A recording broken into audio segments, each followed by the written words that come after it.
From literally facing 3 years in prison to getting jail time and being banned from the Philippines, these are some of the YouTubers that angered an entire country. Starting with Johnny Somali, he's stuck in a South Korea court case that just keeps getting worse. His trouble started in Japan, where he filmed himself mocking people and yelling about Fukushima and atomic bombs just for views. He was later removed from the country, but he did not stop. On October 9, 2024, Johnny uploaded a video of himself in Seoul kissing and doing a lewd dance at the Statue of Peace. And this landmark is not just any statue. It's a memorial for victims of Japan's wartime sexual slavery, which is why what he did felt deeply offensive to many people in South Korea almost immediately. Rather than backing off, he kept going. Reporting later tied to him to a convenience store case where he poured noodles on a table, blasted music, and screamed sexist slurs at an employee. He also drew more anger by using symbols and language tied to some of Korea's most sensitive issues with Japan. Before long, the hate did not stay online. He was punched during one live stream, kicked during another, and assaulted again on a Seoul street. The authorities in South Korea did step in. He was handed to prosecutors, barred from leaving the country, and his case kept growing from there. By 2026, the situation had moved past just an active court case. Prosecutors were now seeking a 3-year prison sentence with labor, and sentencing was scheduled for April 15, 2026. His mother even asked the court for leniency before the hearing. But Johnny Somali was not the first YouTuber to trigger outrage in another country. Logan Paul had already done something even worse in Japan. On December 31, 2017, Logan Paul uploaded a vlog filmed in Aokigahara, a forest near Mount Fuji that is widely known in Japan because of its long association with people dying there. In the video, Logan and his crew came across the body of a recently deceased man. Instead of ending the vlog right there, they kept filming and kept the camera on the body, even with the face blurred. Though Logan looked shaken at first, the tone of the video quickly became one of the main reasons people were so disgusted. Viewers and other creators said he treated a real death like shocking content, instead of a moment that should never have been filmed for entertainment in the first place. Within about 24 hours, the video had already pulled in roughly 6 million views before it was removed, which only made the backlash bigger. The anger was not limited to Japan either. It spread all over the internet, with people accusing him of using a tragedy for clicks. Logan deleted the video on January 2, 2018, after first posting a written apology and later uploading a video apology where he admitted he never should have filmed or uploaded it. That still did not calm things down. A petition calling for YouTube to delete his channel gained hundreds of thousands of signatures, and YouTube removed him from Google Preferred, its premium ad program, while also putting his originals projects on hold. A few weeks later, the platform temporarily suspended ads on his channel entirely, cutting off a major source of revenue. On January 24, Logan returned with a new video about prevention and pledged $1 million, with the first $250,000 going to a major help center. This was a big part of his recovery, and he also took a short break from vlogging. And somehow, after all that, he still managed to recover. Not right away, and not without losing major business along the way, but the scandal did not end his career. He eventually rebuilt his audience and stayed one of the biggest internet names in the world. Logan Paul found a way to move on, but Tyler Oliveira was about to turn his own apology into a trap that would make a whole country furious.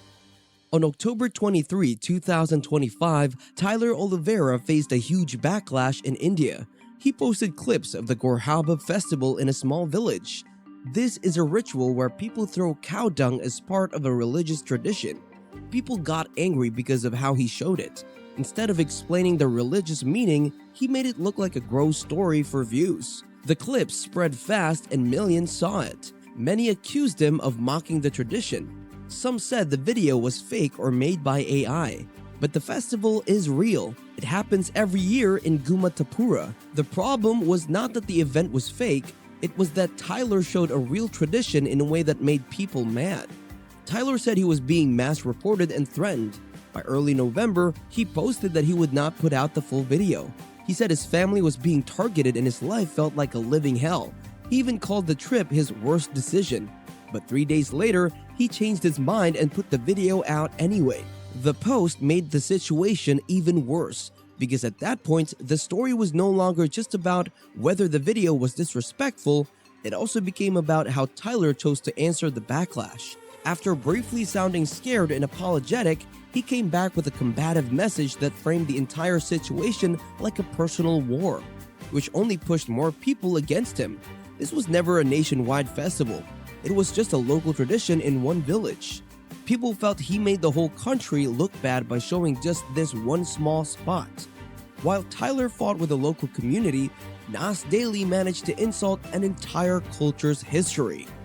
It started in the Philippines when Nas Academy tried to sell an online course tied to Apo Whang Od, the famed Kalinga tattoo artist, without clear valid consent. In 2021, Apo Whang Od's family publicly said she had not agreed to teach any online class, and the dispute quickly grew into a national issue in the Philippines because it looked like an attempt to turn an indigenous tradition into paid content for a global platform.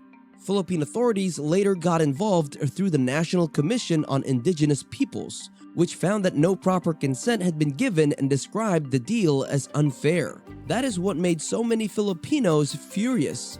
This was not just some ordinary creator scandal. It touched a protected indigenous cultural practice, involved one of the country's most respected living artists, and raised questions about whether Nas Academy was trying to profit from a tradition it did not properly understand or have the right to package. Months later, Nas Academy formally apologized, scrapped the contract, and reconciled with Apo Whang Od's community. And while that controversy was still fresh, older accusations from the Philippines came rushing back.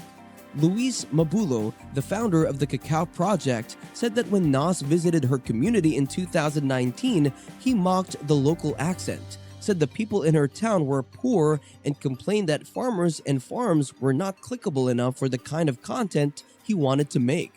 She also said he mocked the way locals spoke and treated the whole visit like a failed content hunt, instead of a real effort to understand the people he was filming. According to her account, he cared less about the actual work happening on the farm and more about whether the story could pull in views. Those allegations spread fast online and added even more anger to the Whang Od issue, because now people were not just accusing him of exploiting culture, they were also accusing him of looking down on poor Filipinos while using the country for content. But the Philippines was not the only place where Nas Daily got pulled into backlash. In October 2020, he finally posted a long-delayed video called My Israel and Palestine, presenting himself as someone trying to explain both sides and stay above the divide. Critics did not see it that way. Many Palestinians said the video flattened a long history of occupation and unequal power into a vague message about both sides suffering and needing to come together. That message already upset a lot of viewers, but the criticism got sharper after his public comment about identity. In October 2023, Nas wrote that he used to think of himself as Palestinian first, Israeli second, but after the Hamas attack, he now saw himself as Israeli first, Palestinian second. That made his earlier claims of neutrality much harder for many people to take seriously, especially those who already felt his video had leaned too hard into false balance. While Nas Daily dealt with his own issues, PewDiePie had already shown how a simple joke could lead to a legal battle. In June 2018, when PewDiePie uploaded a video titled "You India, You Lose." In the 10-minute video, PewDiePie laughed at Indian memes, mocked exaggerated movie scenes, and turned a pile of Indian internet clips into the joke. But for a lot of viewers, the problem started before the video even got going. From the title alone, many felt like he was not just clowning on a few clips, he was clowning on India itself. That backlash only grew stronger after producer Ekta Kapoor publicly pushed back, because one of the clips he mocked was tied to Indian television content connected to her. So now it was no longer just a strange YouTube upload people were arguing about. it had become a bigger conversation about whether PewDiePie was making India the punchline. And that was not the only time he angered Indian viewers. During the 2018 and 2019 subscriber war with T-Series, he dropped 2 diss tracks, Bitch Lasagna and Congratulations. Even though the songs were aimed at T-Series, many people in India felt the lyrics and the whole meme campaign around them crossed the line from mocking a company into mocking Indians more broadly. That is why the situation got serious enough to end up in court. T-Series took PewDiePie to the Delhi High Court, and the court ordered YouTube to block both songs in India after describing the material at issue as abusive, vulgar, and racist in nature. PewDiePie insisted the diss tracks were made in good fun, and the legal fight was later settled, but by that point, the damage was already done. While PewDiePie dealt with a court order, Vitaly's run in the Philippines did not end with a prank going too far. Before the Philippines, Vitaly was already known for high-profile stunts and arrests. He had built his name on public disruption, from climbing landmarks to running onto major sports fields, so by the time he arrived in the Philippines, he already had a long reputation for pushing well past normal boundaries just to get footage. But in the Philippines, the backlash was not just being about obnoxious. Authorities and local viewers said he crossed into outright harassment. In the clips that spread online in late March and early April 2025, he was seen threatening to rob a woman, grabbing a security guard's hat, mocking Filipinos in public, and drawing complaints for disruptive behavior in Bonifacio, Global City. Philippine authorities said the video sparked outrage because he was targeting unsuspecting people in public for content. That is why the reaction got so serious so fast. This was not treated like tasteless humor.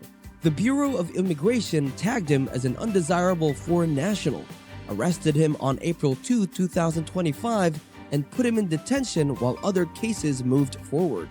Officials also used the case to send a broader message that foreigners are welcome in the Philippines, but not if they abuse that hospitality and disrespect Filipinos for content.